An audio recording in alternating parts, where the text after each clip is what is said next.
nakikinig siya sa mga panalangin mo. Tandaan mo yan, okay? Palagi siyang nakikinig sa'yo. Basahin natin ang awit 66:17-19. Tumawag ako sa kanya at pinuri ko siya ng mga labi ko.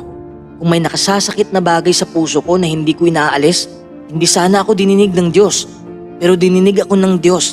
Nakinig siya sa panalangin ko. Kita mo yan? Nakikinig siya sa mga panalangin natin. At pangalawa, may posibilidad na hindi kanya pakikinggan kung ang mga panalangin mo ay tungkol sa pagkasakim o naghangad ka na matalo ang isang tao o para sa iyong sarili lamang. Basahin natin ang Gawa 10:34-35. Nagsimulang magsalita si Pedro.